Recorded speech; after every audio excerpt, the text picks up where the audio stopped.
إن الحمد لله نحمده ونستعينه ونستغفره ونعوذ بالله من شرور أنفسنا وسيئات أعمالنا من يهده الله فلا مضل له ومن يضلل فلا هادي له وأشهد أن لا إله إلا الله وحده لا شريك له وأن محمدًا عبده ورسوله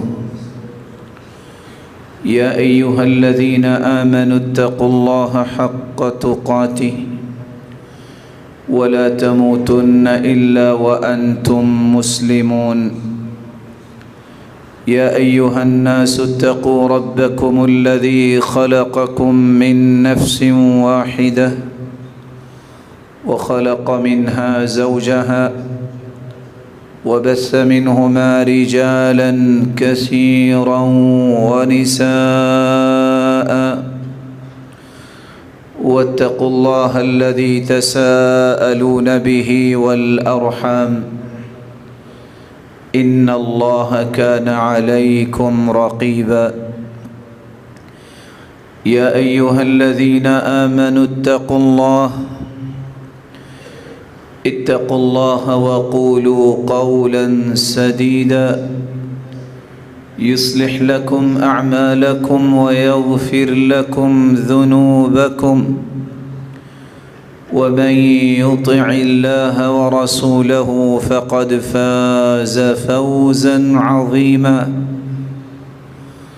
أما بعد فأعوذ بالله من الشيطان الرجيم قل يا عبادي الذين أسرفوا على أنفسهم لا تقنطوا من رحمة الله إن الله يغفر الذنوب جميعا إنه هو الغفور الرحيم وقال النبي صلى الله عليه وسلم تفعل الخيرات وتترك السيئات فيجعلهن الله لك خيرات لائق صد تکریم سامعین مکرم، اللہ ذوالجلال ہم سب کے خالق و مالک اور رازق ہیں۔ وہی ہستی قادر مطلق ہے، اس کی قدرت کے کیا کہنے۔ وہ چاہے تو کسی غلام کو بادشاہ بنا دے، وہ چاہے تو بادشاہوں کو غلام بنا دے، وہ چاہے تو ساری زندگی گناہوں میں گزارنے والے کو اپنی رحمت میں ڈھانپ لے اور جنت کی طرف روانہ کر دے، وہ چاہے تو نیکیاں کرتے کرتے زندگی گزر جائے اور موت کے وقت کلمہ کفر بولنے کی وجہ سے جہنم میں ڈال دے۔ یہ اسی کا احسان عظیم ہے جس نے ہم سب کی رشد و ہدایت کے لیے ہماری زندگی کا دستور اور آئین قرآن مجید کو بنا کے اتارا، اور اس سے بھی بڑا احسان یہ کیا کہ ہم لوگ تو عربی زبان نہیں جانتے، لیکن اللہ ذوالجلال نے اس قرآن کو سمجھانے کے لیے ایسے نبی کا انتخاب فرمایا،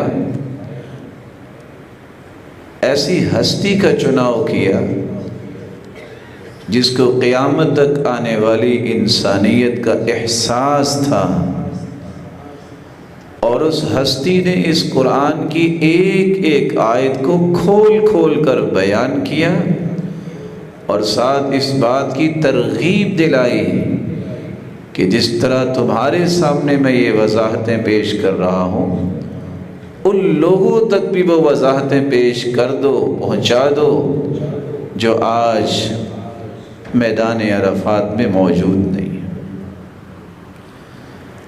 اللہ ذوالجلال کا یہ احسان ہے کہ آج وہ ساری تعلیمات ہم تک بھی پہنچیں جو رسول اللہ صلی اللہ علیہ وآلہ وسلم نے صحابہ کرام کے ذریعے امت تک پہنچانے کی کوشش کی۔ واقعتاً اللہ ذوالجلال نے اپنے پیغمبر کو توفیق دی اور انہوں نے پہنچانے کا حق ادا کر دیا۔ انسان بحیثیت انسان بہت کمزور ہے،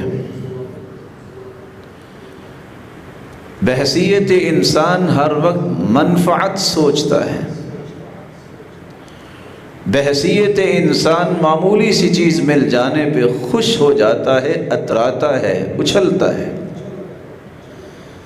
اور یہ بھی اس کی کمزوری کی علامت ہے کہ دیا انعام اللہ نے ہوتا ہے، لیکن یہ خوش ہوتا ہے کہ میں نے اپنی محنت اور قد و کاوش سے یہ چیز حاصل کی ہے۔ آزمائش اللہ کی طرف سے آتی ہے اور یہ کمزور انسان معمولی سی بات پر مایوس بھی ہو جاتا ہے۔ مایوسی کے اس گرداب میں پھنسا انسان کچھ تو کفر کر بیٹھتے ہیں، کچھ خودکشی کر لیتے ہیں،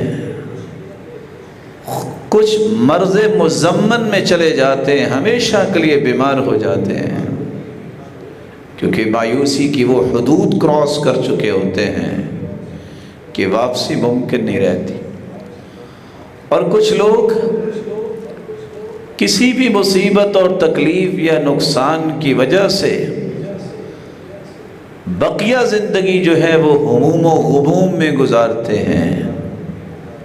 انسان بحیثیت انسان کمزور بھی ہے، اس سے کمی کوتاہی ہو سکتی ہے۔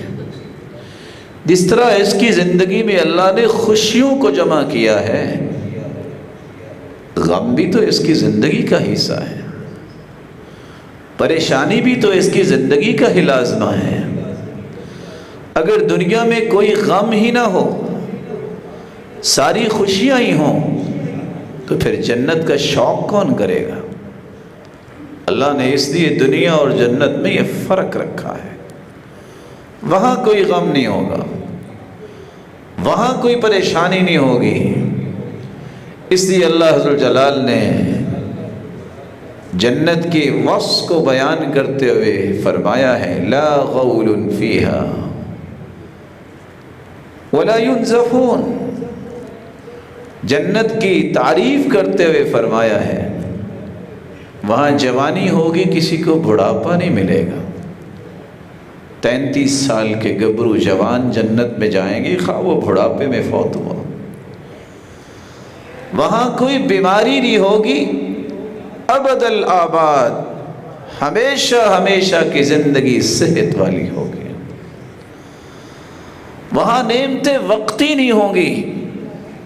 آج وقتی مال، منصب، طاقت، اس کو دیکھ کے انسان اللہ سے روح گردانی کر لیتا ہے، اور آخر جوانی بھی ڈھل جاتی ہے، پیسہ بھی ختم ہو جاتا ہے، اور عہدے بھی چھن جاتے ہیں۔ جنت میں اللہ کا قانون یہ ہے کہ وہاں کسی شخص سے نعمت چھینی نہیں جائے گی، ہمیشہ ہمیشہ کے لیے اسے نعمتیں دی جائیں۔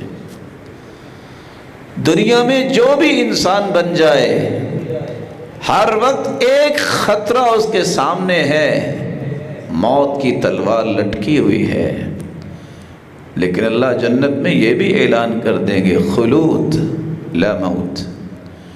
جنتیوں، ہمیشہ ہمیشہ تم نے جنت میں رہنا ہے، تمہیں موت نہیں آئے گی۔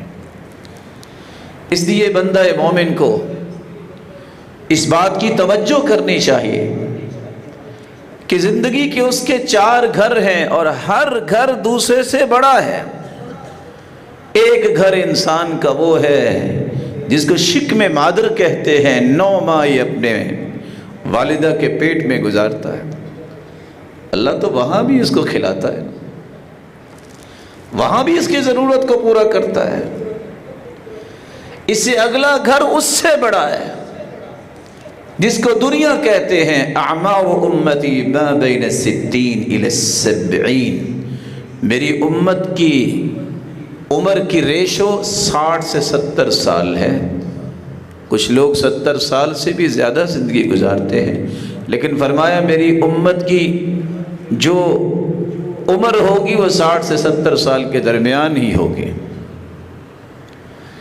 اس زندگی کو خوبصورت بنانے کے لیے دن رات وہ محنت کرتا ہے، نہیں دیکھتا آرام کو، نہیں دیکھتا وہ صحت کو، بلکہ اگر یہ کہا جائے تو یہ مبالغہ نہیں ہوگا، وہ جان کی بازی لگانے کے لیے بھی 25 سال کی نوکری کی تلاش میں جان کی بازی بھی لگا دیتا، کس طرح نوکری مل جائے اور میری زندگی کے کچھ دن آسان ہو جائیں۔ اور وہاں بھی نوکری کی تلاش میں بھی جو دنیا کے نشے میں دھت اور اسی کی دھن میں لگا ہوتا ہے، اس کو یہ بھی پرواہ نہیں رہتی کہ نماز بھی کوئی کام ہے، روزہ بھی کوئی ذمہ داری ہے، زکوٰۃ بھی کوئی حکم ہے، اور حج بھی کوئی سعادت ہے۔ اور آخر ریٹائرمنٹ کے بعد مستقل مریض یہ چارپائی پہ پڑا ہوتا ہے، نہ دین ہی رہا نہ دنیا ہی ہاتھ لگی۔ لیکن کاش اس 60 سے 70 سالہ زندگی کو بھی اگر وہ خوبصورت بنانا چاہتا تو شریعت سے رہنمائی لیتا، لیکن اس مسکین کو یہ پتہ ہونا چاہیے یہ 60 سے 70 سالہ گھر ہے، اس کے بعد والا گھر اس سے بھی بڑا ہے جس کو قبر کہتے ہیں۔ کتنا وقت وہاں گزارنا ہے اللہ کے علم میں، نہ جانے کتنے 100 سال اور کتنے 1000 سال اسے قبر میں گزارنے ہیں۔ یہ 60 سے 70 سال کی کمائی وہاں استعمال ہوگی، جیسے اعمال ہوں گے ویسے ہی اس کے قبر کے حالات ہوں گے۔ اس بیچارے کے علم میں نہیں ہے کہ یہ نماز یہ اتنی مبارک چیز ہے کہ سوال کرنے والے فرشتے آئیں گے، نماز اسے سوال نہیں کرنے دے گی۔ اس مسکین کو یہ پتہ ہی نہیں ہے کہ میں جو جھوٹ بول کے زندگی گزار رہا ہوں، میرے منہ میں لوہے کی سلاخ ڈال کے چیرتے ہوئے گدی تک لے جائیں گے اس جھوٹ کی وجہ سے۔ اس بیچارے کے علم میں نہیں ہے کہ میں صدقہ حج کرتا ہوں تو یہ چھوٹی بات نہیں ہے۔ جب پاؤں کی طرف سے اور دائیں بائیں سے فرشتے آنا چاہیں گے، صدقہ کہے گا پیچھے رہو، اس کو پریشان نہ کرو، اس کو سونے دو۔ اور اس مسکین کو یہ پتہ ہی نہیں ہے کہ میں جب اصول و ضوابط کی زندگی نہیں گزاروں گا، ہمیشہ لوگوں کے پیچھے لگوں گا۔ اقول کما یقول الناس، جیسا کہ صحیح بخاری کی روایت ہے، تو قیامت کی دیواروں تک میری گردن پہ اور میرے سر پہ گرزیں ہی پڑیں گی۔ اس بیچارے کو پتہ ہو تو اس کے بارے میں سوچے نا، لیکن شاید کہ یہ وقت بھی ختم ہونے والا ہے، اللہ کا حکم ہے چکے۔ ایک گھر وہ ہے جو ابد الآباد گھر ہے، وہ اس سے بڑا ہے، اس کو جنت کہتے ہیں، یہ جہنم ہے۔ کافروں کے لیے جہنم اور مومنوں کے لیے جنت جو کبھی ختم ہی نہیں ہوگی۔ اس مسکین کو جب یہ ماں کے پیٹ میں ہوتا ہے کوئی شعور نہیں ہوتا۔ یہ 60 سے 70 سال کی زندگی ہی ہے کہ یہ اپنے قبر کے معاملات کو بہتر کر لے، اور اس کے بعد ایک اگلا گھر ہے اس کے لیے بہتر پلاننگ کر لے۔ لیکن پلاننگ کی بجائے یہ ہمیشہ اپنے آپ کو توڑنا پھوڑنا پسند کرتا ہے۔ اس سے بڑا دھوکہ کھانے والا انسان کون ہے جس کے پاس عقل بھی ہو، جس کے پاس معرفت بھی ہو، جس کو اللہ نے شناسائی کا فن بھی دیا ہے، وہ جانتا ہے کہ یہ مٹی ہے، یہ سونا ہے، وہ جانتا ہے یہ آگ ہے، یہ پانی ہے، وہ جانتا ہے یہ حلال جانور ہے، یہ حرام جانور ہے۔ اتنی معرفت کے بعد اسے یہ کیسے بھول جاتا ہے کہ یہ حلال اللہ کے رسول نے کہہ دیا ہے اور یہ حرام ہے، مجھے اس کے قریب نہیں جانا اور اسی کو ہی ہمیشہ اختیار کرنا۔ جب اس کے پاس صحیح علم نہیں ہوتا تو جس دیوار کو وہ پھلانگتا ہے، آج ہماری گفتگو اس دیوار کے متعلق ہے، مایوسی کی گھٹاؤں میں اپنے آپ کو گرا لیتا۔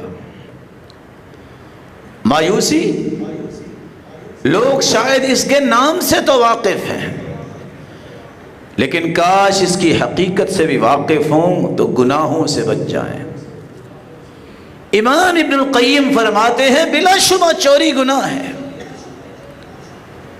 بلا شبہ اللہ کی نافرمانی کرنا، بدکاری بہت بڑا گناہ ہے، لیکن اللہ کی رحمت سے مایوس ہو جانا ان دونوں گناہوں سے بڑا گناہ ہے۔ اللہ عز و جلال ہمیں اپنی رحمت کی اور اپنے فضل کی معرفت نصیب فرمائے۔ اللہ عز و جلال کی رحمت کیا ہے؟ ارادت ایصال الخیر۔ اللہ عز و جلال جب کسی کے ساتھ خیر کا ارادہ فرماتے ہیں تو اس کا معنی ہوتا ہے کہ اللہ کی رحمت ہوئے۔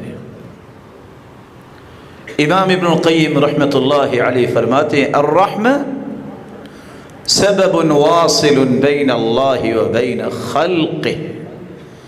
ایک رحمت ہی تو ہے جو مخلوق کو خالق سے جوڑتی ہے، یہ اللہ کی رحمت ہی تو ہے جس کا نتیجہ یہ ہے ارسل الیہم رسولہ، انسانوں کو صحیح راستہ دکھانے کے لیے اللہ نے 1,24,000 پیغمبروں کو مبعوث فرمایا۔ یہ اس کی رحمت ہی تو ہے۔ انزل علیہم کتبا، لوگوں کے رشد و ہدایت کے لیے دستور اور قانون بنا کے کچھ کتابیں بھی اتاری، یہ اسی کی رحمت ہی تو ہے۔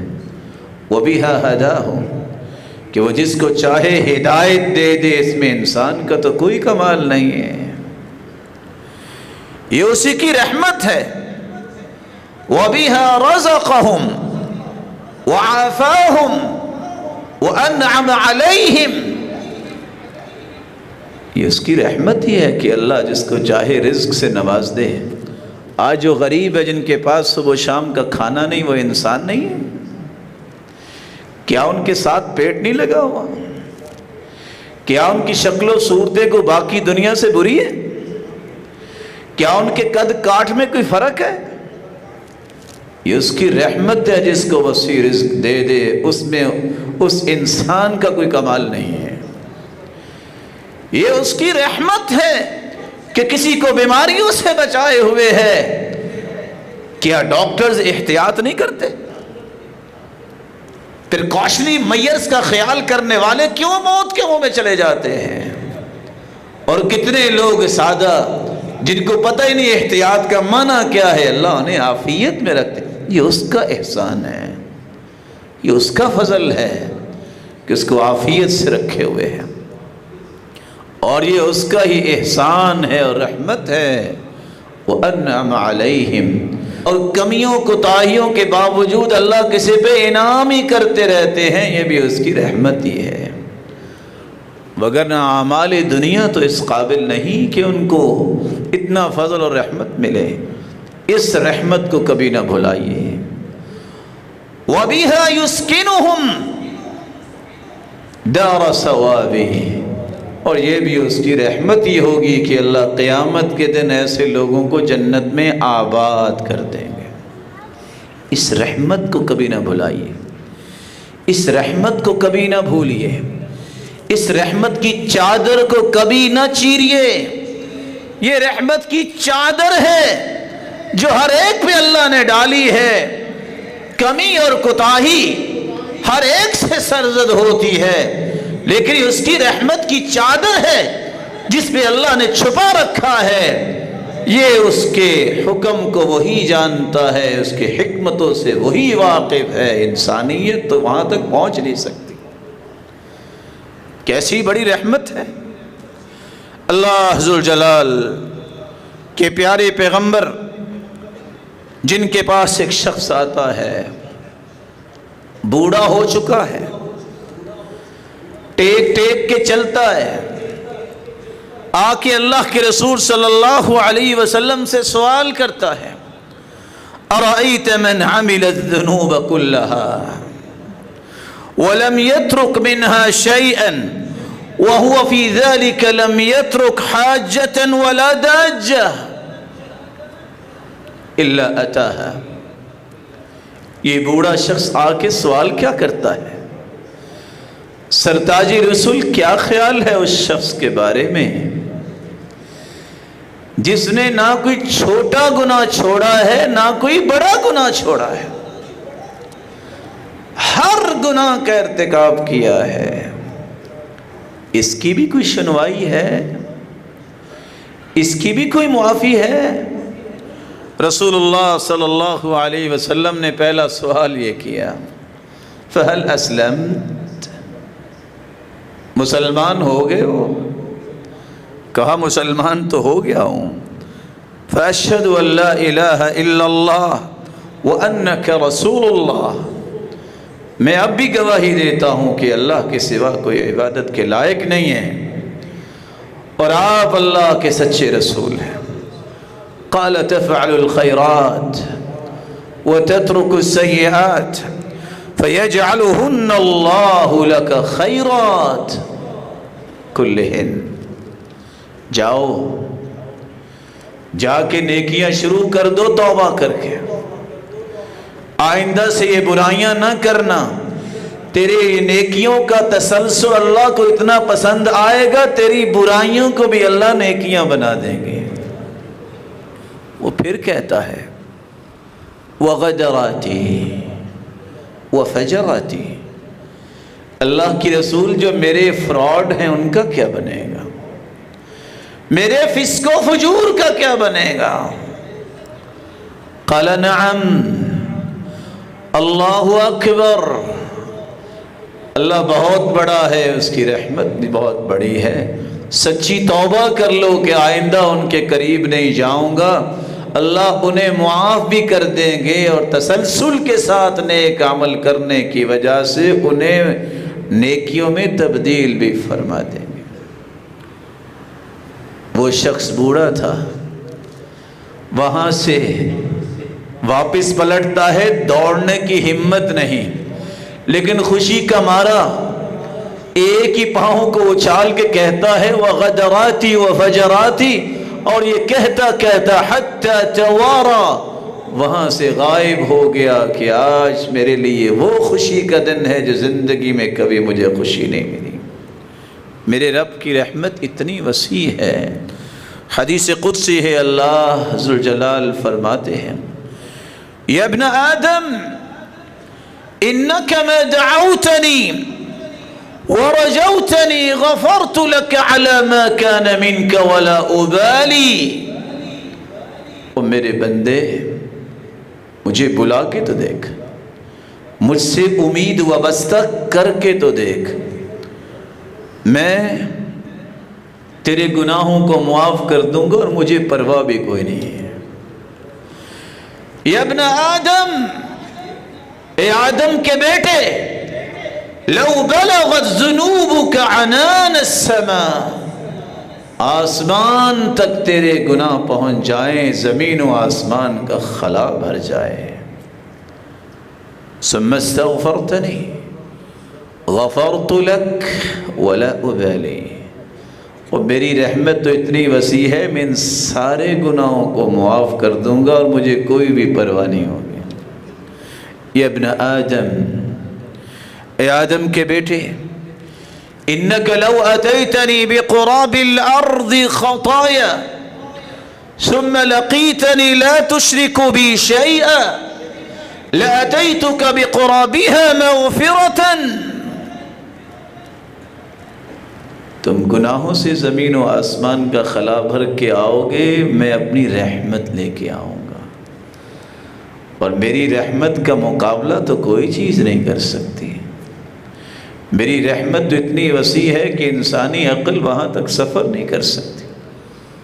اس رحمت سے مایوس ہونے والا وہ بدبخت انسان ہے جس کی تفصیل آپ کے سامنے میں پیش کیے دیتا ہوں.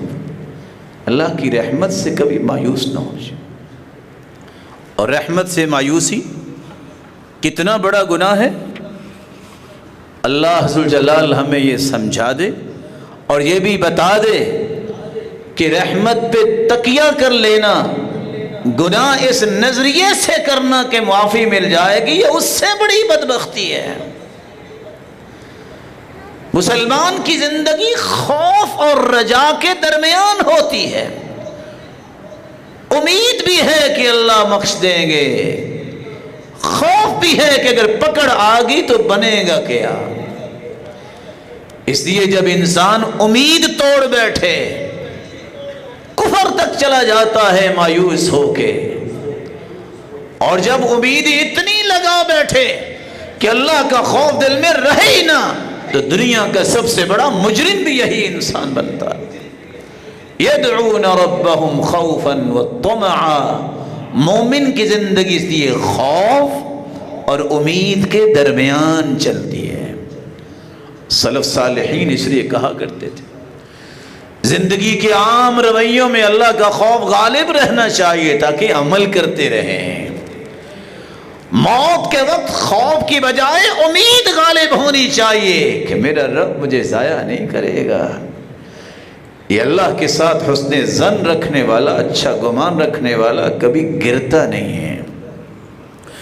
رسول اللہ صلی اللہ علیہ وآلہ وسلم نے امت کو یہ بھی سمجھایا ہے کہ مایوسی دو قسم کی ہے. ایک مایوسی جائز ہے اور دوسری مایوسی ناجائز ہے. اگر مایوسی جائز کو دیکھنا ہے تو وہ مایوسی ہے آپ لوگوں کے ہاتھوں میں جو کچھ ہے اس پر ملنے پر مایوس ہو جائیں.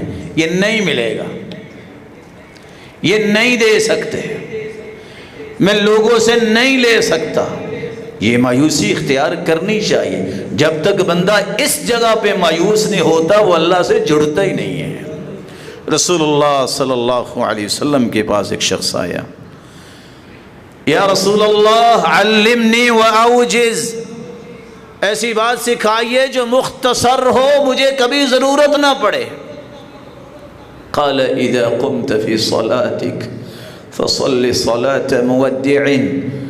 میرے صحابی اگر مختصر نصیحت سننی ہے تو نماز ایسی پڑھا کرو کہ یہ زندگی کی آخری نماز ہے. ولا تکلم بکلام تعتذر من، ایسی بات کرو ہی نہ جس کی بعد میں معذرت کرنی پڑے.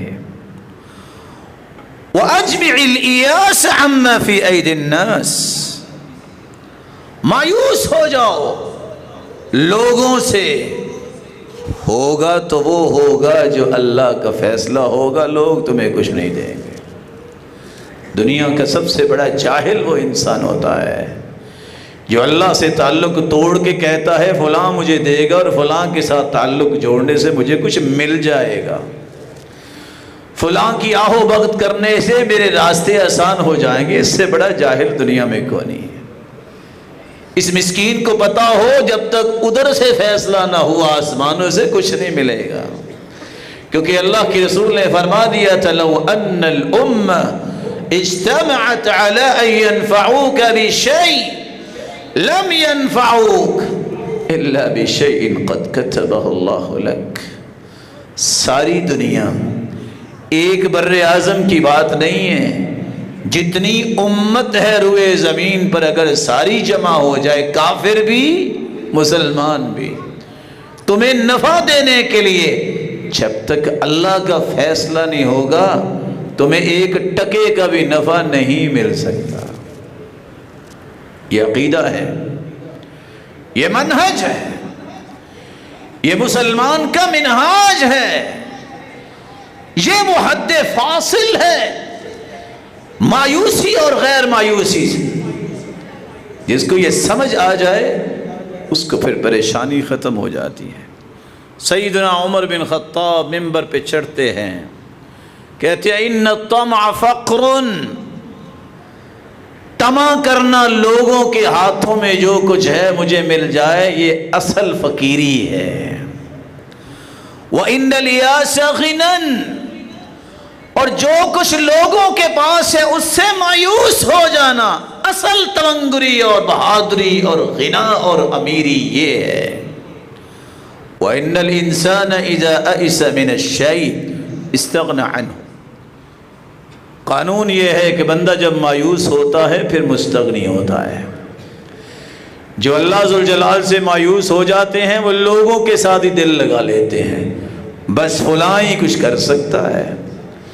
جو لوگوں سے سارے تعلق توڑ لیتے ہیں پھر وہ اللہ کے ساتھ جڑتے ہیں، کہتے ہیں ہوگا تو اللہ نہیں کرنا ہے. فرق ہے یہاں. اللہ ہمیں اپنے ساتھ جوڑ لے. امام ابن القیم رحمۃ اللہ علیہ کہا کرتے تھے لا يجتمع الاخلاص في القلب ومحبة المدح والثناء والطمع فيما عند الناس. سبحان اللہ. امام ابن القیم کو بھی اللہ نے کیا ہی توفیق دی تھی.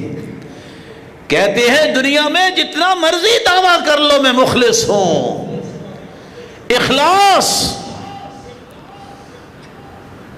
اگر دل میں ہو تو دو چیزیں اس دل میں نہیں آ سکتی. پہلی چیز یہ مدح اور تعریف کا بھوکا نہیں ہو سکتا کہ لوگ میری تعریف کریں، یا یہ چیز ہوگی یا اخلاص ہوگا. اس کے دل میں یہ طمع نہیں ہوگا کہ لوگ یہ دیں گے. اگر یہ ہوگا تو اخلاص نہیں ہوگا. اخلاص اور طمع اور اس کے ساتھ تعریف سننے کی بھوک یہ کسی دل میں جمع نہیں ہو سکتی. اس لیے سچ کہا کرتے تھے وہ عالم ربانی جو اس مرکز کے بانی تھے، جنہوں نے پہلی اینٹ رکھی تھی، مولانا اسماعیل سلفی رحمہ اللہ. وہ اپنے شاگردوں سے کہا کرتے تھے بیٹو پیٹ کی بھوک بہت کم انسان کو ڈراتی ہے. لوگ بغیر سحری کیے بھی روزہ رکھ لیتے ہیں، برداشت انسان کر لیتا ہے پیٹ کی بھوک. کتنے کتنے دن بیمار ہوتا ہے، کھانا نہیں کھاتا، پانی پہ گزارا کرتا. لیکن جس بندے کو یہ بھوک لگ جائے کہ لوگ میری تعریف کریں، وہ جھوٹے نعروں پہ جھوٹے دانت نکالنے والوں کو ہمیشہ اپریشیٹ کرے، اس کے اندر یہ بھوک اگر آ گئی کہ میرے نعرے کو لوگ لگائیں، یہ مرتے دم تک اس کی بھوک ختم نہیں ہوتی جب تک وہ توبہ نہیں کر لیتا. اور یہی وجہ ہے آج ان کو اللہ ذوالجلال کے فرشتوں کی تعریف چاہیے، وہ دنیا کی تعریف کے بھوکے نہیں ہوتے. اور جو اللہ اور اس کے رسول کے بتائے ہوئے طریقوں کے مطابق تعریف نہیں چاہتے وہ ہمیشہ ذلیل ہوتے ہیں. ادھر سے نعرے لگانے والے تعریف کرتے ہیں، 4 قدم دور جا کے گالیاں دیتے ہیں. اور کیا کمال ہے تعریف کا، کیا وہ بلندی ہے تعریف کی.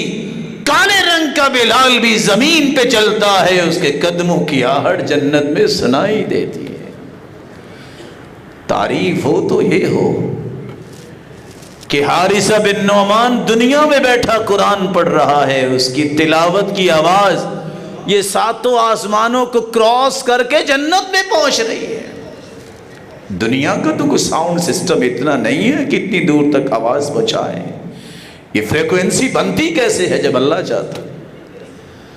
وہ ایک بچے کی موت پہ صبر کرنے والی رمیسہ اور غمیسہ جب اللہ کے رسول جنت میں جاتے ہیں کہا یہ خوشبو کس کی آ رہی ہے؟ جواب ملا یہ غمیسہ آ رہی ہے جس نے بیٹے کی موت پہ آنسو بہانے کی بجائے اپنے خامند کو بھی تسلی دی. کہا یہ اللہ کی امانت تھی، اللہ کے پاس چلا گیا، پریشانی کی بات نہیں ہے. جو ان تعریفوں کو سمجھتے ہیں وہ دنیاوی تعریفوں کے بھوکے نہیں ہوتے. رسول اللہ صلی اللہ علیہ وآلہ وسلم نے اس لیے صحابہ کرام کو یہ باتیں سمجھائی تھی اور اللہ ذو الجلال نے توفیق بھی دی، ان صحابہ کو سمجھ بھی آئی. اللہ کی رحمت سے مایوس ہونے کا حکم کیا ہے؟ جو کلی طور پر اللہ سے مایوس ہو جائے یہ کافر ہو جاتا ہے، اور جو انسان کلی طور پر مایوس نہیں ہوتا اس سے کم مایوس ہوتا ہے. یہ گناہ بھی بہت بڑا گناہ ہے، اس کو کبیرہ گناہ کہتے ہیں. اس سے اللہ کی رحمت سے مایوس نہیں ہونا چاہیے، اور یہ سمجھنا بھی ضروری ہے کہ مایوسی آتی کیوں ہے. سب سے بڑا مایوس اللہ کی رحمت سے جاہل ہوتا ہے. کیسی جہالت؟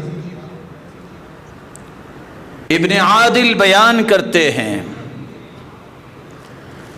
کہ مایوسی اختیار کرنے والا جاہل، اس کا پہلا رویہ یہ ہے کہ وہ اللہ کی قدرت سے جاہل ہوتا ہے. وہ سمجھتا ہے کہ اللہ یہ کام تو نعوذ باللہ کر ہی نہیں سکتے.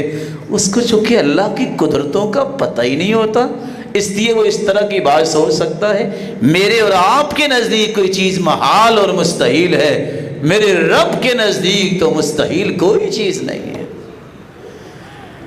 کیسے اس نے بڑھاپے کی حالت میں سفید بال ہے، بانجھ بینی ہے، اولاد دی کہ نہیں دی؟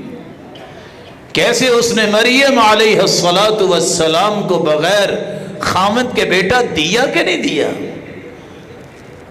یہ فیصلے کس کے ہیں؟ کیسے بند کمرے محراب میں بے موسمی پھلوں کا ڈھیر لگایا تو اللہ نے کیسے لگایا؟ سوچ سکتا ہے کوئی؟ مستحیل اور ناممکن کا لفظ انسانی ڈکشنری میں ہے، اللہ ذوالجلال کے ہاں کوئی بھی مستحیل چیز نہیں ہے. تو جو شخص اللہ کی قدرت سے جاہل ہوتا ہے مایوس ہو جاتا ہے. دوسری جہالت اس کی یہ ہوتی ہے، ہم شاید یہ سمجھتے ہیں کہ اللہ تعالیٰ کو ہمارا پتہ نہیں ہے، پتہ ہوتا تو ایسا کر دیتا. میں اور آپ بھی اپنے بارے میں اتنا پتہ نہیں رکھتے جتنا میرا مالک پتہ رکھتا ہے کہ تمہیں کیا چاہیے، تمہیں کیا نہیں چاہیے، تم کیا سوچتے ہو، کیا بولتے ہو، کیا کرتے ہو، اس سب سے میرا رب واقف ہے. جاہل انسان یہ سمجھتا ہے کہ اللہ کو میرا پتہ ہی کوئی نہیں ہے، میرے حالات کیسے ہیں، میری مدد نہیں کر رہا، اس کو پتہ ہے. یہ جہالت جب انسان کے اندر آتی ہے کہ اللہ کو پتہ ہی نہیں ہے، کیا کریں جی حالات بھی بڑے خراب ہیں، یہ جاہل مایوس پھر ہوتا ہے اور اللہ ذوالجلال کے ساتھ بے ادبی اختیار کرتا ہے. جاہل کی جہالت تیسری قسم کی ہے. دنیا کے اندر ڈیرے دار چوہدری پتہ ہونے کے باوجود اپنی پتی کے لوگوں کو بخل کی وجہ سے، ذاتی دشمنی کی وجہ سے ذلیل کر دیتا ہے. جب تک اس کی ذلت کو دیکھتا نہیں ہے اسے چین نہیں آتا. جو اللہ کی اس رحمت سے جاہل ہوتا ہے وہ سمجھتا ہے کہ شاید اللہ بھی بخل کرتے ہیں، نعوذ باللہ. وہ اللہ بخل جیسی بری صفات سے مبرہ اور منزہ ہے. اللہ کسی کو ذلیل نہیں کرتا. خود کوئی نہ اس بات کی کوشش کرے کہ وہ اپنے آپ کو ذلت کی طرف لے جائے. وہ سیدنا سعد رضی اللہ تعالی عنہ جب انہوں نے رومیوں سے جنگ کی، ذبح ہو گیا رومی، تو سیدنا سعد رونے لگ گئے. صحابہ نے پوچھا اللہ نے فتح دی اور آپ رو رہے؟ کہا میں رو اس لیے رہا ہوں یہ کتنی بڑی طاقت تھی اللہ کی نافرمانی کی، اور آج کیسے جانوروں کی طرح ذبح ہوئے پڑے ہیں۔ کاش یہ اللہ کی نافرمانی نہ کرتے تو ان کی طاقت کی کتنی شہرت ہوتی۔ اللہ کے بارے میں جاہل سوچتا ہے کہ اللہ ذوالجلال مجھے نہیں دے رہا، نعوذ باللہ بخل کر رہا ہے۔ نہیں، اللہ بخیل نہیں ہے، یہ تو کافروں کی بات ہے۔ ان اللہ فقیر ونحن اغنیاء کہنے والے مسلمان تو نہیں ہوتے، اور اللہ ذوالجلال تو اتنے غنی ہیں وہ تو کافروں کو بھی دیتے ہیں، بلکہ کافروں کو زیادہ دیا ہوا ہے۔ اگر دنیا کی کوئی قیمت اللہ کے پاس ہوتی، ما سقا کافرا شربت ماء، اللہ کسی کافر کو ایک گھونٹ نہ پلاتا۔ جہالت کی وجہ سے بندہ مایوس ہوتا ہے۔ اللہ جہالت دور فرمائے اور اپنی محبت نصیب فرمائے۔ اللہ کی رحمت سے مایوس دوسرا انسان جو غلو کرنے والا ہے۔ غلو کا مطلب ہوتا ہے زیادتی کرنا۔ نیک بننا بڑی اچھی بات ہے، لیکن نیکی میں غلو کر لینا یہ اللہ کی رحمت سے محروم ہونا ہے۔ اپنے اوپر اتنا خوف طاری کر لینا، اتنا خوف طاری کر لینا کہ آخر مایوس ہو جانا کہ لگتا ہے میری تو بخشش ہونی کو نہیں، میرے کام تو پورے ہونے ہی کو نہیں، پتہ نہیں کیا ہو گیا ہے، میرا تو کوئی سلسلہ بننا ہی کوئی نہیں۔ یہ وہ بدبخت انسان ہے جو نیکی کے نام پہ غلو کر جاتا ہے اور اتنا خوف میں چلا جاتا ہے، اتنا خوف میں چلا جاتا ہے کہ آخر اللہ کی رحمت سے مایوس ہو جاتا ہے۔ خوف کا معنی کیا ہے یہ بھی سمجھیے۔ ما حجزک عن معاصی، امام ابن تیمیہ اور ابن القیم کہتے ہیں خوف کا معنی یہ ہے کہ آپ برائی سے رکے رہو۔ فاتقوا اللہ ما استطعتم، ڈرو اتنا جتنا طاقت ہے۔ یہ ڈر اور خوف کا معنی کوئی نہیں ہے کہ کانپتے رہو، ڈرتے رہو، نماز بھی نہ پڑھو، یہ کوئی خوف کا معنی نہیں ہے۔ خوف کا معنی صرف یہ ہے کہ اللہ کی نافرمانی سے بچ جاؤ، اس کے حکم کو بجا لاؤ۔ اور یاد رکھنا جتنا نیکی میں جو انسان تشدد اختیار کرتا ہے، ایک وقت آتا ہے یہ اللہ کی رحمت سے مایوس ہو جاتا ہے۔ اسی طرح وہ انسان جو اللہ کی رحمت میں غلو کر لیتا ہے کہ میں دنیا جہان کی برائیاں بھی کر لوں تو رحمت بڑی وسیع ہے، یہ بھی اللہ ذوالجلال کے عذاب سے نہیں بچتا، کیونکہ اس کے اندر جرت آ چکی ہے۔ یہ اللہ کی رحمت کا استعمال غلط کر رہا ہے، برائی ڈھٹائی سے کرتا ہے، جرت سے وہ معافی مل ہی جائے گی۔ او ارے مسکین، تجھے معافی کا موقع نہ ملا تو بنے گا کیا؟ اس نظریے سے مت برائیاں کیا کر کے معافی مل جائے گی، معافی مانگوں گا۔ اگر برائی کرتے موت آ گئی تو پھر کیا بنے گا؟ یبعث الناس علی ما ماتوا، جس حالت میں انسان کو موت آتی ہے اسی حالت میں قیامت کو اٹھایا جائے گا۔ اگر برائی کرتے موت آ گئی تو کیا بنے گا؟ تیسرا سبب جس سے انسان اللہ کی رحمت سے مایوس ہوتا ہے، کچھ لوگوں کی نیچر ہی ایسی ہے۔ آپ 100 بندے سے بیٹھ کے دیکھیں ان کے پاس، آپ کو ہر بندے کی مینٹیلٹی الگ نظر آئے گی۔ کسی کے پاس بیٹھیں گے 1 گھنٹہ بیٹھیں بغیر کسی مبالغے کے، 1 گھنٹے میں ایک بات بھی اللہ کے شکر کی نہیں ہوگی، صرف رونا دھونا ہوگا۔ اس قدر یہ بد نصیب انسان ہے کہ جس کی زبان سے صرف اللہ کے شکوے ہی ہوتے ہیں۔ اور کچھ ایسے لوگ ہیں جن کو ایک نہیں 10 بیماریاں اور 10 مصیبتیں ہوتی ہیں، 1 گھنٹہ بیٹھو ایک بات بھی شکوے کی نہیں سنو گے۔ وہ کہتا ہے کیا ہوا؟ اللہ کی رحمت ہے، اللہ نے وہ دیا جس کا میں لائق ہی نہیں تھا۔ ابن ابی قلابہ، ابو قلابہ بیان کرتے ہیں میں جا رہا تھا، آواز آئی ایک خیمے سے، اللہ اکبر، سبحان اللہ، الحمدللہ۔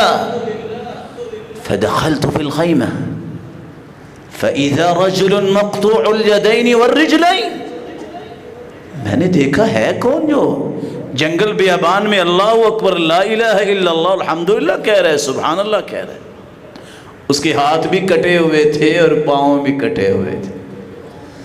میں نے کہا علامہ تکبر وعلامہ تسبح وعلامہ تحمد، کس بات پہ سبحان اللہ کہہ رہے ہو، کس بات پہ الحمدللہ کہہ رہے ہو؟ اللہ اکبر، نہ تیرے ہاتھ نہ پاؤں۔ وہ مسکرا کے کہتا ہے علی سلامت لسانی، ہاتھ پاؤں کٹے ہیں اور زبان تو سلامت ہے، میں اس کا ذکر تو کر رہا ہوں نا۔ میں نے کہا کھانا کہاں سے کھاتے ہو؟ کہا بیٹا کھانا لینے گیا ہوا ہے۔ میں نے کہا وہی تو نہیں، وَقَدْ عَدَى عَلَيْهِ الذِّئْبُ، بھیڑیا اس کو آدھا کھا چکا ہے، آدھا باہر پڑا ہے۔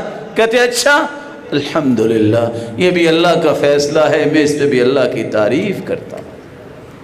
آج کروڑوں کے مالک اللہ جانتا ہے، کبھی غور کیا کرے، کروڑوں کے مالک، حدیث کہتی ہے دن اور رات کا کھانا جس کے پاس موجود ہے، ایک دن اور ایک رات کا، بیماریوں سے بچا ہوا ہے، فَكَأَنَّمَا حِيزَتْ لَهُ الدُّنْيَا بِحَذَافِرِهَا، اللہ نے تو دنیا کی ساری نعمتیں اس کے دامن میں جمع کر دی ہیں۔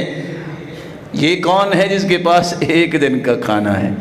کروڑوں روپے کا مالک بھی ہوگا، ایک گھنٹہ بیٹھے گا سوائے شکوے کہ اس کی زبان پہ لفظ نہیں آتا، بس مارے گئے، لٹ گئے، کیا بتائیں، مہنگائی بڑھی ہے، بس جی کیا کہیں۔ اللہ اکبر۔ اور بعض تو اتنے ہی زیادہ عقل مند ہیں، وہ میں نے پہلے بھی قصہ ایک دن سنایا تھا، ایک شخص آیا، ہم کمزور لوگ ہیں، دیہاتی لوگ ہیں، ہمیں اس طرح کے بڑی بڑی باتیں آتی نہیں ہیں، پریشان ہو جاتے ہیں کسی مسلمان کی پریشانی کو سن کے۔ وہ آ کے کہتا ہے جی بس خسارہ بہت ہو گیا ہے، دعا کر دیں۔ انسان ہے، اس کی چاہت ہوتی ہے دعا کر کے اجر لے لے۔ میں نے ویسے ہی پوچھ لیا کہ محترم کتنا کو خسارہ ہوا ہے؟ یہ کافی سالوں کی بات ہے اور یہ ہمارے لیے تو بڑی ہیوج اماؤنٹ ہے۔ کہتے ہیں 35 لاکھ روپے کا خسارہ ہو گیا۔ میں نے کہا غریب آدمی 35 لاکھ کہاں سے لائے گا؟ ڈیٹیل سے پتا چلا کہ پچھلے سال 85 لاکھ پروفٹ ہوا تھا، اس سال اصل میں 50 لاکھ پروفٹ ہوا ہے۔ یہ پروفٹ میں سے 35 لاکھ کم ہو گیا ہے اور اس کے دورے پڑ رہے ہیں، سامنے بیٹھا ہے۔ کتنی مالیت ہے اس کے پاس؟ کروڑوں روپے۔ لا الہ الا اللہ، کیا ہی ایمان ہے پھر ان لوگوں کا، اور جن کے پاس 85,000 نہیں ہوتا وہ ہنستے کھیلتے پھرتے ہیں۔ اللہ ایسے طمع سے بچائی رکھے اور ایسا دھت ہونے سے بچائے کہ جو دنیا کے بارے میں اتنا دھت ہو چکا ہے اس کو پتہ ہی نہیں ہے کہ میں نے اللہ کے بارے میں الفاظ کیا بولنے ہیں۔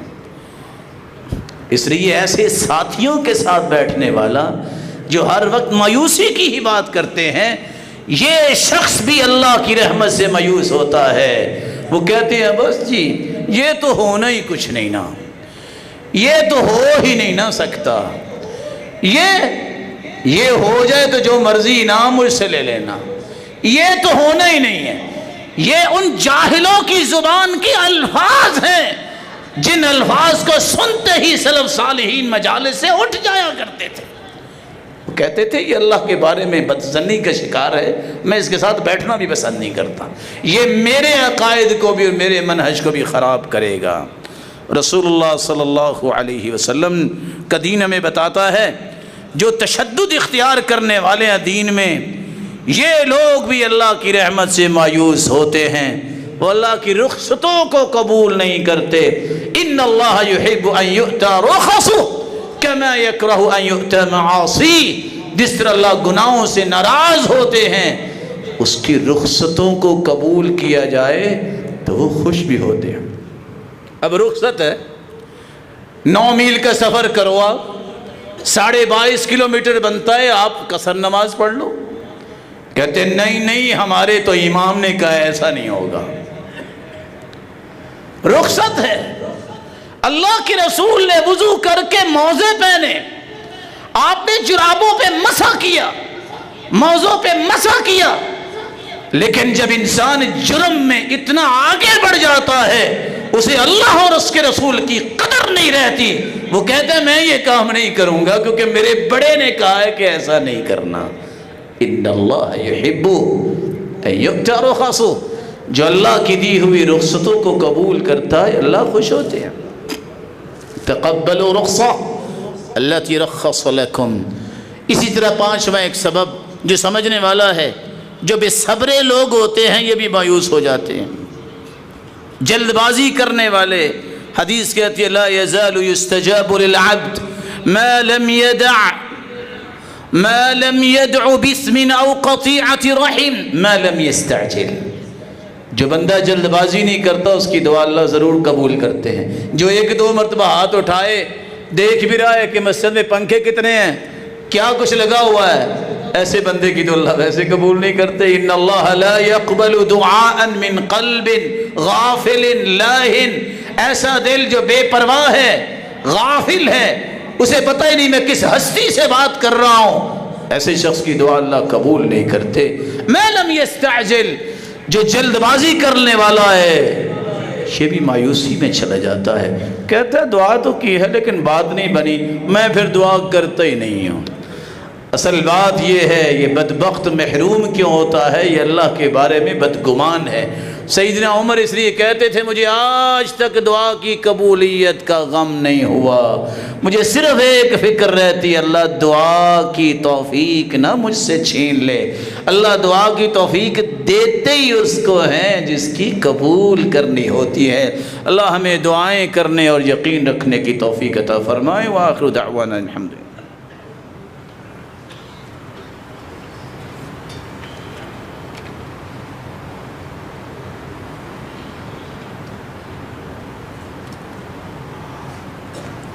الحمد للہ علی احسانہ والشکر لہ علی توفیقہ وامتنانہ، اما بعد۔ اللہ کی رحمت سے مایوسی یہ شراب پینے سے بھی بڑا گناہ ہے، یہ اللہ ذوالجلال کی نافرمانیاں کرنے سے بھی بڑا گناہ ہے۔ اصل فقاہت اور بصیرت یہ ہے کہ اللہ کی رحمت سے انسان کبھی مایوس نہ ہو۔ محمد بن سیرین کہا کرتے تھے مایوسی انسان کو بد عمل بنا دیتی ہے۔ لا تیأس فتقنط فلا تعمل، نا امید نہ ہونا اللہ سے وگرنہ تم بے عمل ہو جاؤ گے۔ انسان جب مایوس ہوتا ہے تو یہ گمراہوں کی صف میں جا کے کھڑا ہو جاتا ہے۔ ومن يقنط من رحمت ربه الا الضالون، اللہ کی رحمت سے مایوس گمراہ لوگ ہوتے ہیں۔ بلکہ اللہ کے رسول صلی اللہ علیہ وسلم نے فرمایا اکبر الکبائر الشرک باللہ والقنوط بالرحمت اللہ، گناہوں میں سب سے بڑا گناہ شرک ہے اور دوسرا گناہ اللہ کی رحمت سے مایوس ہونا ہے۔ اور اللہ ذوالجلال نے فرمایا انہ لا ییأس من روح اللہ الا القوم الکافرون، اللہ کی رحمت سے نا امید اور مایوس ہوتا ہے تو کافر ہوتا ہے۔ اس لیے خودکشی کافر زیادہ کرتے ہیں۔ انسانوں میں سے بھی وہی خودکشی کی طرف جاتا ہے جو نا امید ہو جاتا ہے۔ جس کے پاس علم و معرفت ہے زندگی میں خودکشی کی وہ تمنا نہیں کرے گا، وہ کبھی بھی اپنے آپ کو ختم کرنے اور اپنے آپ کو نقصان دینے کی خواہش نہیں کرے گا، کہ اس پہ اللہ ذوالجلال کی رحمت یہ ہوتی ہے کہ وہ نا امید نہیں ہوتا۔ وَلَا تُلْقُوا بِأَيْدِيكُمْ إِلَى التَّهْلُكَةِ، اپنے آپ کو ہلاکت میں مت ڈالو۔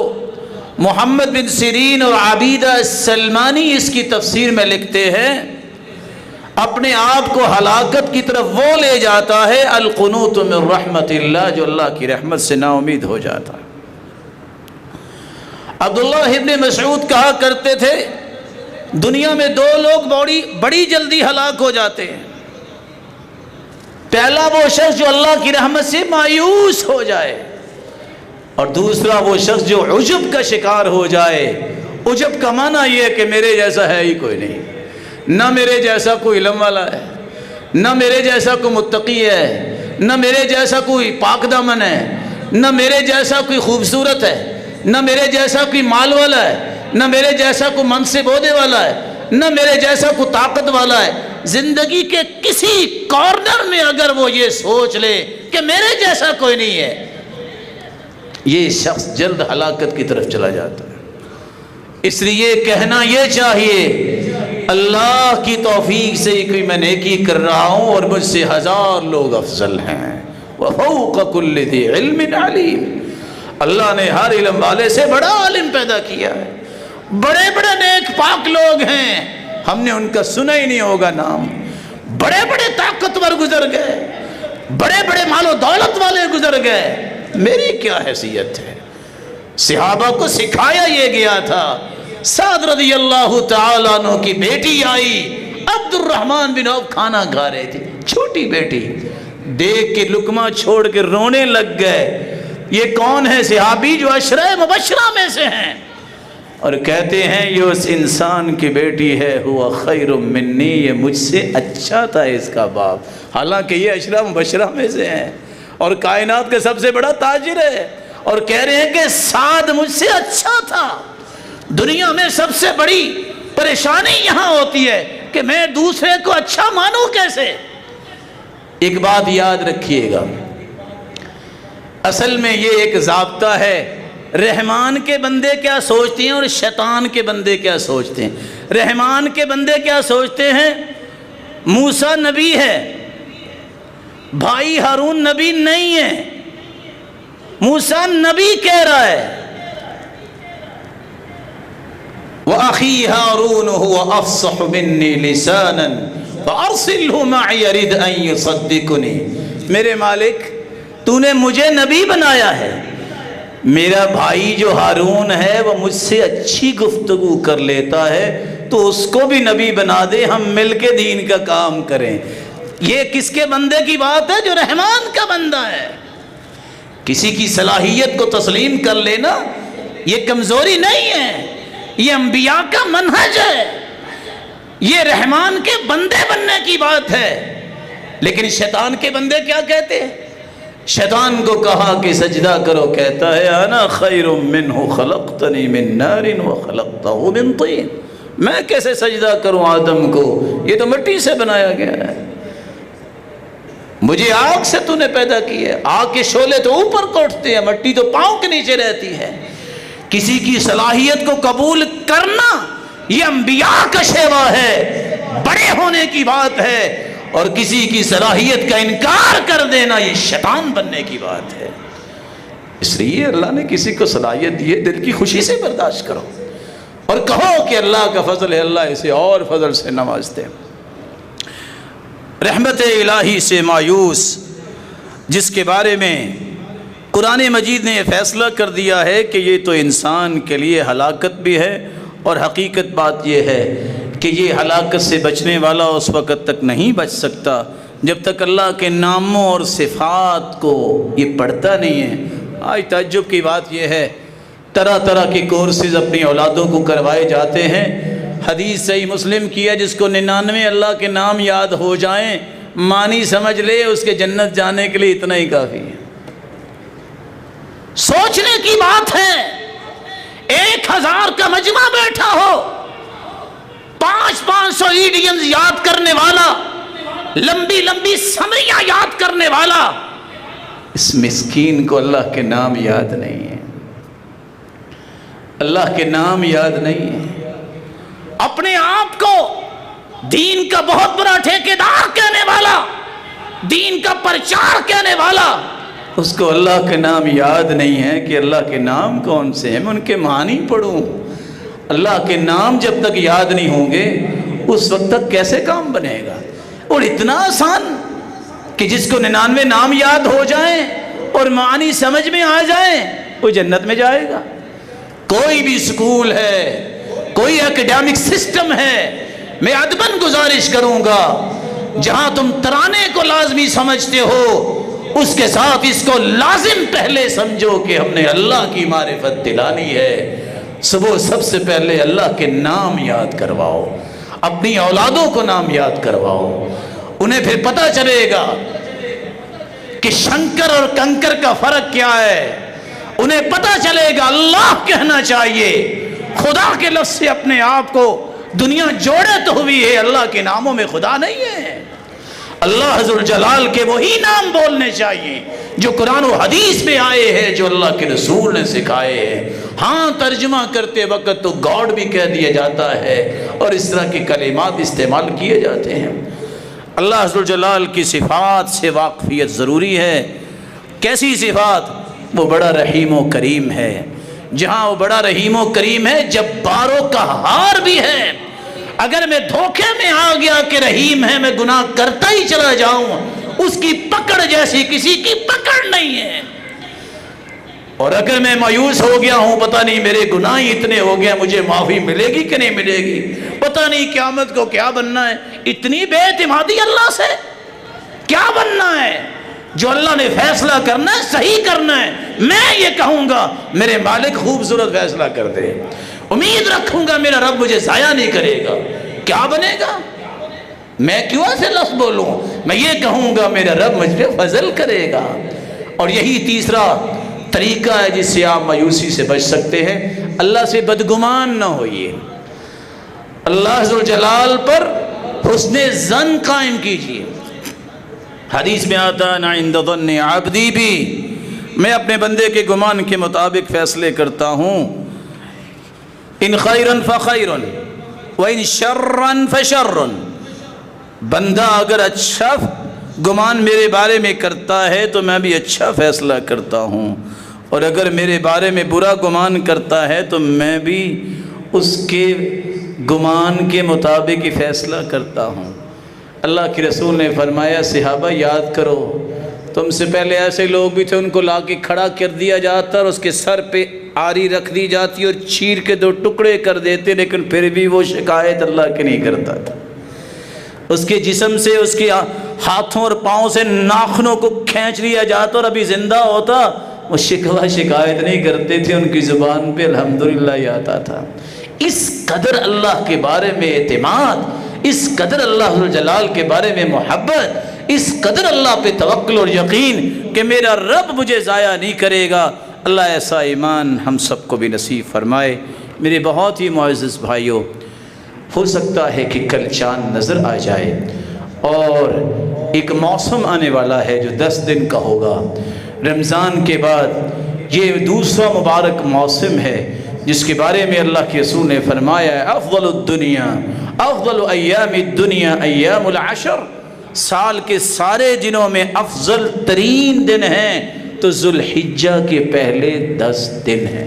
امام ابن تیمیہ فرماتے ہیں سال کی تمام راتوں میں رمضان کی آخری راتیں افضل ہیں کیونکہ اس میں لیلۃ القدر ہے، اور سارے دنوں میں سب سے بہترین دن وہ ذوالحجہ کے پہلے 10 دن ہیں۔ حدیث میں آتا ہے ان 10 دنوں میں کیا گیا عمل سال کے تمام دنوں سے افضل ہے۔ صحابی نے سوال کیا اللہ کے رسول جہاد بھی؟ کہا کوئی جہاد بھی کرے تو پھر بھی یہ عمل اس سے بھی افضل ہے۔ ہاں اگر جہاد کرنے والا سارا مال لے کے جائے، جان بھی قربان کر دے اور سارا مال بھی اللہ کی راہ میں لٹا دے تو وہ افضل ہو سکتا ہے۔ اس لیے 3 کام ضرور کیجئے گا آج اور کل۔ ویسے تو مسلمان کی عادت یہ ہونی چاہیے صحابہ کرام کی طرح ہر جمعے کو اپنے آپ کو ٹھیک ٹھاک کرتے، ناخنوں کو کاٹتے، بالوں کو درست کرتے، کیونکہ یہ دن جو ہے یہ انفرادی اعمال کے لیے ہوتا ہے۔ اللہ کے رسول صلی اللہ علیہ وسلم نے اسی جمعے سے پہلے حلقے لگانے سے منع کر دیا، آپ حیران ہو جائیں گے کس طرح ترمذی، نسائی، ابن ماجہ اور ابو داؤد کی روایت ہے کہ جمعے سے پہلے اللہ کے رسول نے حلقے لگانے سے منع کر دیا۔ حالانکہ حلقے لگا کے دین ہی سیکھنا ہوتا ہے، کیوں انفرادی اعمال کریں؟ سب سے پہلے باجماعت نماز پڑھیں اور پھر اللہ کے ذکر میں مشغول ہوں، اشراق پڑھیں اور سورۃ الکہف کی تلاوت کریں۔ 8 دن تک روشنی مل جاتی ہے، اللہ گناہوں کو معاف کر دیتے ہیں۔ غسل کریں، مسواک کریں، خوشبو لگائیں، وقت پہ جمعہ پڑھنے آئیں۔ ان سارے اعمال کے لیے اللہ کے رسول صلی اللہ علیہ وسلم نے ترغیب دلائی ہے۔ اس لیے کل چونکہ چاند نظر آنے والا ہے تو جس نے قربانی کرنی ہے اسے اپنے ناخن اور بال کٹوا لینی چاہیے، اور جو ہی چاند نظر آئے چاند دیکھ کر دعا تو پڑھنی ہی چاہیے، تو وہاں تکبیریں بھی انسان کو شروع کر دینی چاہیے، اللہ عز و جلال کی کبریائی بیان کرنی چاہیے۔ کتنا ہی اچھا ہو یہ 9 دن کے روزے رکھے جائیں، جیسا کہ اللہ کے رسول کان یصوم 9 ذی الحجہ، اور اگر 9 دن کی ہمت طاقت نہیں ہے تو 9 تاریخ کا روزہ رکھیے گا، جس سے اللہ کے رسول صلی اللہ علیہ وسلم نے فرمایا 2 سال کے گناہوں کو اللہ معاف کر دیتے۔ اللہ عز و جلال ہمیں ان باتوں کا خیال کرنے کی توفیق دے۔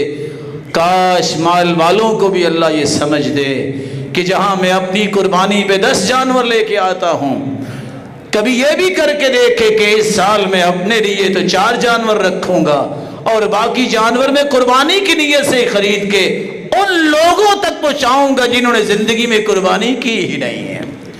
مت ان لوگوں کی باتوں میں آئیے گا، لوگ کہیں گے، کہتے ہیں، لکھیں گے، بولیں گے اسلام دشمن۔ کوئی ضرورت نہیں ہے قربانی کرنے کی، آپ کہیں کولر پانی کا لگوا دو، کوئی ضرورت نہیں ہے کسی کی شادی کر دو۔ صحابہ کرام کو اس کا حکم نہیں دیا گیا، شادیاں بھی کرو، کولر بھی لگواؤ، لیکن قربانی کے بارے میں حکم یہ ہے من كانت له سعة فلن يضحي ولا يقربن مصلانا، جس کے پاس طاقت ہے قربانی نہیں کرتا وہ عید پڑھنے بھی نہ آئے۔ اللہ کے رسول نے فرمایا ہے ہر گھر پہ قربانی ہے جس کے پاس طاقت ہے، گھر میں کو 10 افراد بھی ہیں تو 1 قربانی کر سکتے ہیں، سب کی طرف سے طاقت ہے تو آپ 100 بھی کر سکتے ہیں۔ اللہ کے رسول نے 100 اونٹ قربان کیے، 63 کو خود جو ہے وہ نہر کیا اور باقی سیدنا علی رضی اللہ تعالیٰ عنہ کے حوالے کیا۔ اور عید کے دن مسکینوں کو محروم نہ کیجیے گا، مت دیکھیے گا فلاں کی فلیکس لگی ہوئی ہے، فلاں مدرسے اور فلاں ہاسپٹل اور فلاں کی فلیکس لگی ہوئی ہے۔ مسکینوں کا حق ہے، صحیح مسلم کی روایت، مسکینوں تک پہنچائیے گا، یہ کھا لیں، ان کو محروم نہ کیجیے گا۔ دین کا کام دین کی حقانیت سے کیجیے، مت عصبیت کا شکار ہوئیے، صرف اللہ کے رسول کے دین کو آگے لے کے جائیے، مسکینوں کا خیال کیجیے گا۔ اللہ ہم سب کو توفیق سے نوازے۔ وآخر دعوانا